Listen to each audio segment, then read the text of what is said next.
우리는 기도할 때에 하나님을 아버지라고 부르면서 기도합니다.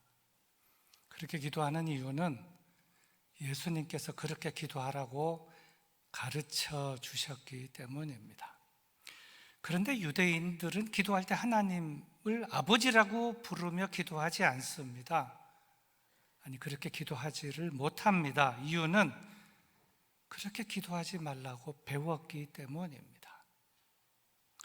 유대인들이 하나님의 호칭에 대하여 배운 것은 이렇습니다. 너는 내 하나님 여호와의 이름을 망령되이 부르지 말라.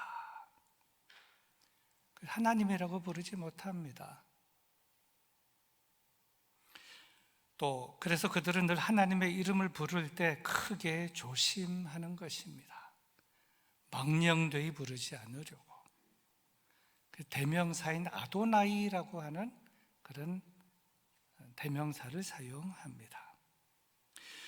그런데 예수님께서는 그러한 유대인들 앞에서 하나님을 아버지라고 불렀으니 저들은 심히 놀랐으며, 더구나 예수님께서 이러한 유대인들 앞에서 아버지께서 일하시니 나도 일한다 이렇게 말했을 때 유대인들은 이렇게 말했습니다.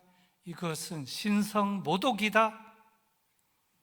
그러면서 분노할 수밖에 없었습니다. 예수님은 이러한 분위기를 알았습니다.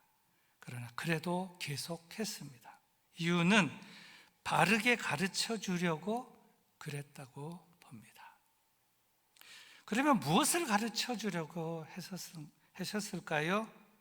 그것은 자신이 하나님의 아들이고 하나님을 아버지라고 부른 이 말의 진정한 의미, 즉 자신과 하나님과의 관계에 있어서의 예수님의 본질, 즉 예수님은 누구신가, 이 점에 대하여 가르쳐 주시려고 하셨다고 보는 것입니다. 그럼 왜 그렇게 하셨을까? 이것은 예수님을 누구로 알고 믿느냐 하는 것이 가장 중요하기 때문에 어려움 가운데서도 가르쳐 주려고 하셨다는 것입니다. 오늘 말씀의 발단은 이렇습니다. 오늘 본문 앞의 내용인데 2절 말씀입니다. 17절, 18절입니다.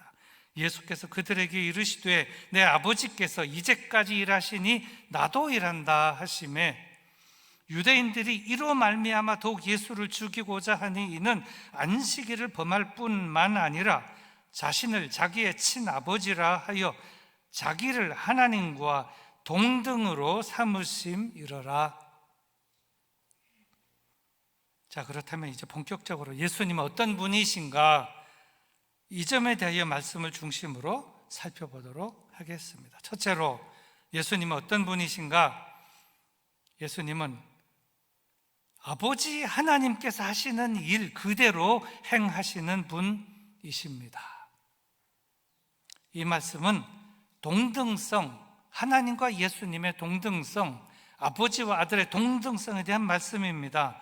19절, 20절입니다. 그러므로 예수께서 그들에게 이르시되 내가 진실로 진실로 너에게 이르노니 아들이 아버지께서 하시는 일을 보지 않고는 아무것도 스스로 할 수 없나니 아버지께서 행하시는 그것을 아들도 그와 같이 행하느니라. 아버지께서 아들을 사랑하사 자기가 행하시는 것을 다 아들에게 보이시고 또 그보다 더 큰 일을 보이사 너희로 놀랍게 여기게 하시리라. 무슨 말씀입니까? 동등하다는 것입니다. 그렇다면 무엇이 동등하다는 것인가? 행하시는 일이 동등하다, 사역이 동등하다는 것입니다. 그리고 본문 말씀에서 아무것도 스스로 할 수 없나니, 스스로 할 수 없나니라는 말씀은 예수님께서 아무것도 할 수 없는 무능력을 말씀하는 것이 아니라 예수님께서 의지적으로 하지 않는다는 것을 강조한 말씀으로서 예수님께서는 함부로 일을 하시지 않는 분이시다. 예수님께서 하시는 모든 일은 아버지께서 하신 일을 보고 그대로 행하시는 분이시다. 그래서 결국 하나님이 하시는 일이나 예수님의 일은 같으시다. 이런 말씀이라는 것입니다. 둘째로 예수님은 어떤 분이신가? 예수님은 죽은 자들을 살리시는 분이십니다. 이 말씀은 부활 사역에 대한 말씀인데 누구를 부활시키는가 하면 아무나 부활시키는 것이 아니라 예수님께서 원하시는 자들, 자기가 원하시는 자들을 부활시키신다는 말씀입니다. 21절입니다. 아버지께서 죽은 자들을 일으켜 살리심 같이 아들도 자기가 원하는 자들을 살리느니라. 셋째로, 예수님은 어떤 분이신가? 예수님은 심판자이시고 심판주이시다.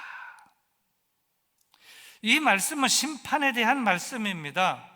물론 심판은 그동안 하나님께서 행하여 오신 일입니다. 그런데 이제 앞으로는 이 심판 사역을 아들을 통하여 하시겠다, 아들에게 심판을 맡기겠다는 말씀인 것입니다. 22절입니다. 아버지께서 아무도 심판하지 아니하시고 심판을 다 아들에게 맡기셨으니.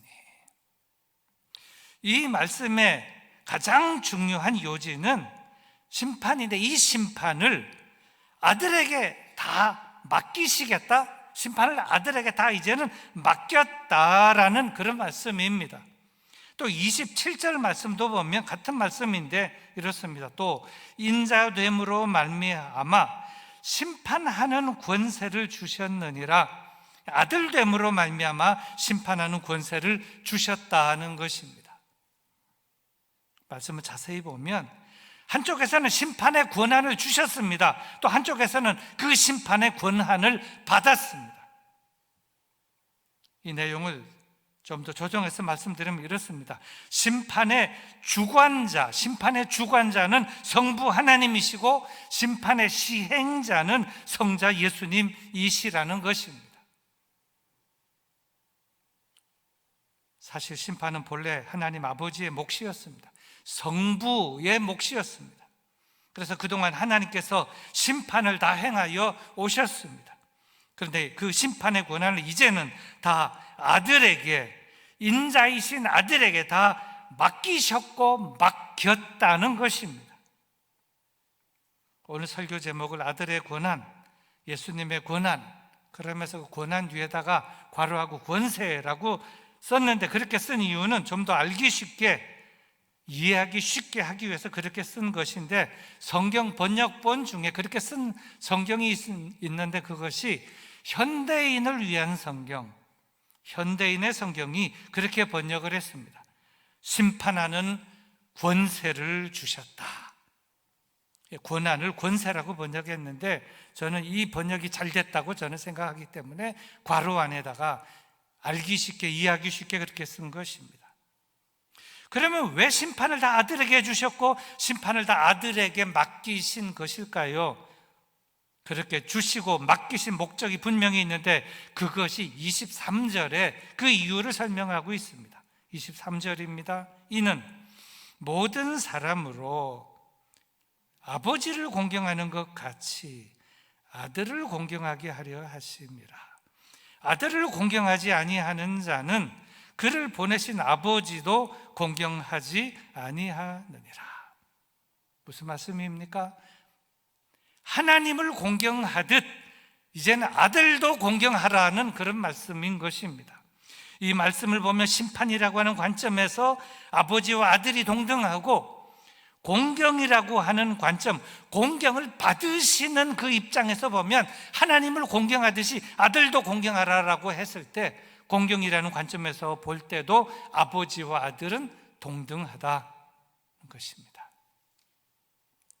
그런데 당시 유대인들의 모습을 보면 하나님은 지극정성으로 공경하며 살지만 메시아로 그리스도로 오신 그 아들인 예수님은 공경하지 아니하는데, 바로 이 점이 잘못되었다고 지금 지적하고 있는 것입니다. 넷째로, 예수님은 어떤 분이신가? 예수님은 영생을 주시는 분이십니다. 이 말씀은 영생에 대한 말씀입니다. 근데 이 영생이라고 하는 개념에는 두 가지가 있는데, 현재적 영생이 있고 미래적 영생이 있습니다. 현재적 영생은 죄인으로 있다가 믿을 때에 영적 부활의 결과로 주어지는 것으로서 그것이 현재적 영성입니다. 믿는 자는 영생을 얻었고 믿으면 영생을 얻으리라. 믿는 자는 영생, 죽지 않았는데 현재적 영성입니다. 미래적 영성은 죽을 때에 육적 부활의 결과로 주어지는 것으로서 그것이 미래적 영생인데, 여기에 대한 말씀 24절부터 26절의 말씀입니다. 내가 진실로 진실로 너에게 이르노니 내 말을 듣고 또 나 보내신 이를 믿는 자는 영생을 얻었고 심판에 이르지 아니하나니 사망에서 생명으로 옮겼느니라. 진실로 진실로 너에게 이르노니 죽은 자들이 하나님의 아들의 음성을 들을 때가 오나니 곧 이때라. 듣는 자는 살아나리라. 그러면 무엇을 근거로 영생을 얻게 되는가? 이것이 중요한데, 그것은 듣고 믿을 때에 영생을 얻는다는 것입니다. 그래서 듣는 것이 첫째로 중요하고, 둘째로는 들은 다음에 들은 그것을 믿는 것이 중요합니다. 왜 그런가 하면 들어야 믿기 때문입니다. 듣지 않고 믿을 수가 있습니까? 들은 것도 없는데 어떻게 믿습니까? 그러므로 여러분, 말씀을 읽을 때, 말씀을 들을 때 졸지 마시기를 바랍니다. 분명하게 들어야 들은 것을 믿기 때문입니다. 성경은 말씀합니다. 듣는 자는 살아나리라. 듣는 자는 살아나리라. 들으면 살게 됩니다. 말씀을 들으면 살게 되고 설교를 들으면 살게 되는 것입니다. 심지어 말씀을 들으면 오늘 본문 말씀합니다. 죽은 자도 살아나리라. 여러분 믿습니까? 여기서 죽은 자들이란 어떻게 죽은 자들을 의미하는가 하면 하나님의 생명 밖에 있는 자들을 의미하는데 영적으로 죽은 자들을 의미하고 있습니다. 왜 이렇게 해석을 할 수 있는가 하면 이 말씀에는 조건이 붙어 있기 때문입니다. 그 조건이란 하나님의 아들의 음성을 듣고 믿으면 살아난다는 조건이 붙어 있기 때문에 여기서 죽은 자들이란 하나님의 생명 밖에 있는 자들, 즉 영적으로 죽은 자들을 의미한다는 것입니다. 28절, 29절의 말씀도 마찬가지인데 읽어보면 이렇습니다. 이를 놀랍게 여기지 말라. 무덤 속에 있는 자가 다 그의 음성을 들을 때가 오나니 선한 일을 행한 자는 생명의 부활로 악한 일을 행한 자는 심판의 부활로 나오리라. 이 말씀은 부활에 대한 말씀으로 두 가지의 부활을 말씀하고 있는데, 첫째는 생명의 부활, 둘째는 심판의 부활을 말씀하고 있습니다. 일반적으로 부활하면 우리는 생명의 부활을 생각합니다. 그런데 또 다른 부활이 있다는 것을 성경이 말씀하고 있는데, 그 생명의 부활 말고 다른 부활은 심판의 부활이라는 것입니다. 이 두 가지 부활을 살펴보면, 첫째로 소개한 선한 일을 행한 자는 생명의 부활로 나온다고 했는데, 선한 일을 행한 자란 이 죄인이 선을 행할 수가 없지 않습니까? 태생적 죄인은 하나님을 부를 수도 없고 하나님을 믿을 수도 없고 선을 생각할 의지도 없고 선을 행할 수도 없는 존재이기 때문에 사람이 선을 행하는 것을 의미하는 것이 아니고, 선한 일을 행한 자란 예수님을 믿는 자, 예수님을 그리스도로 믿는 자를 의미하고 있다는 것입니다. 성도들의 삶이란 불신자들의 삶과 비교해 볼 때 예수님을 믿는 그 행위, 내가 이 죄인이 예수님을 믿는 행위가 선한 일을 행한 것으로 볼 수 있고 선한 일을 행한 것으로 특정할 수 있다. 그래서 그런 사람은 생명의 부활로 나오게 된다, 이런 말씀이라는 것입니다. 이에 비해서 악한 일을 행한 자는 하나님을 믿지 아니한 것을, 하나님을 믿지 아니한 사람을 의미하고 있다는 것입니다. 그래서 생명의 부활과 심판의 부활, 이 두 가지 부활 중에서 의미 있는 부활은 당연히 심판의 부활이 아니라 생명의 부활임을 우리에게 깨닫게 해주고 있는 것입니다.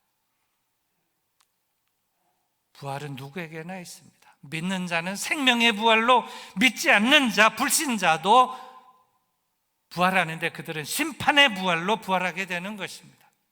믿는 자는 생명의 부활로 부활하여 구원과 생명, 영생과 복락으로 들어가게 되고, 믿지 않는 불신자는 심판의 부활로 부활하여 심판과 사망, 멸망과 영벌레로 나가게 되는 것입니다.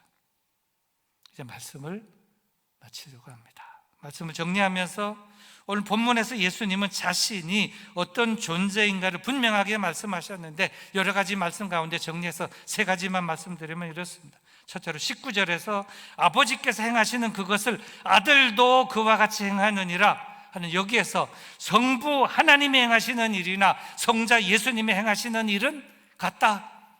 아버지가 행하시는 일이나 아들이 행하는 것이 같다. 아들이 늘 보고 본 것을 그대로 아들이 행한다. 성부와 성자가 같다는 것입니다. 다음 21절입니다. 아버지께서 죽은 자들을 일으켜 살리심 같이 아들도 자기의 원하는 자들을 살리느니라. 이 말씀은 성부 하나님도 죽은 자들을 살리시고 성자 예수님도 죽은 자들을 살리신다.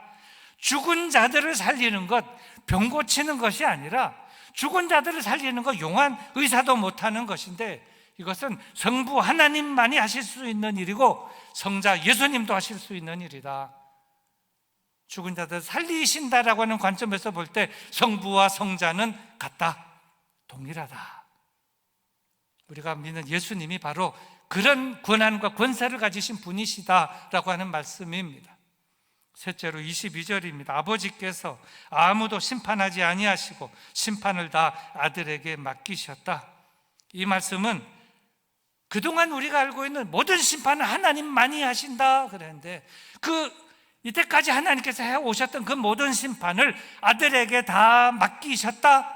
그리고 아들에게 맡겼다. 그 이유는 아버지를 공경하는 것 같이 아들을 공경하게 하려고 심판을 다 맡기셨다. 심판의 주관자는 성부 하나님이시요, 심판의 시행자는 성자 예수 그리스도 메시아이시다는 것입니다. 우리가 믿는 예수님, 구세주 예수님이 이런 분이, 이런 권한과 권세를 가지신 예수님이다. 그래서 우리는 우리의 힘이시고 우리의 생명이시고 우리의 참된 소망이신 예수님을 분명하게 알고 또 말씀을 듣고 그리고 그걸 믿으면서 날마다 승리하며 소망 가운데 살아가는 우리가 되어야 하겠습니다. 오늘 말씀을 생각하면서 잠시 기도하겠습니다. 하나님 아버지, 이렇게 좋은 예수님을 그리스도로 메시아로 주신 것을 진심으로 감사합니다. 나의 힘이시고 나의 생명이시고 나의 참된 소망이신 예수님, 일평생 나와 함께 하시고 나의 길을 인도하시며 붙들어 주셔서 끝까지 승리하게 하여 주시옵소서. 기도하시겠습니다.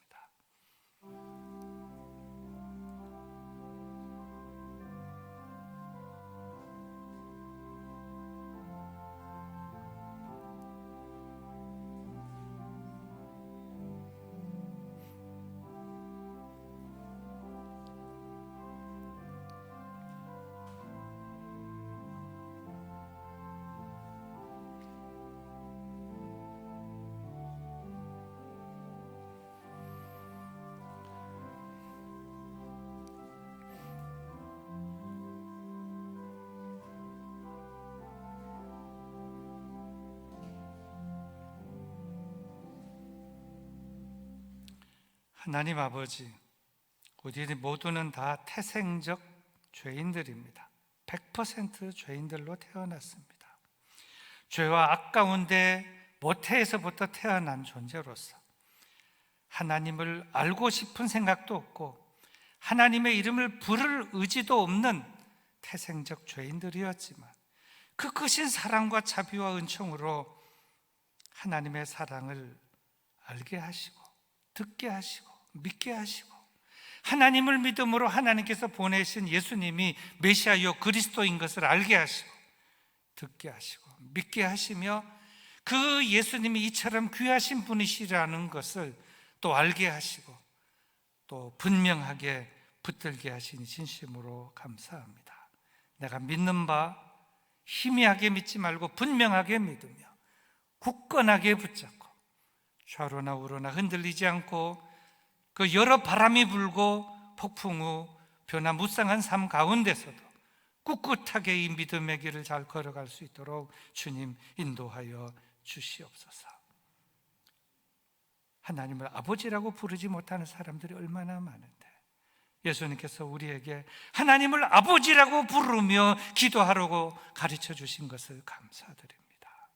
하나님 아버지, 이렇게 기도하며 복되게 살아간 우리 모두 되게 하여 주시기를 구주 예수 그리스도의 이름으로 기도드리옵나이다.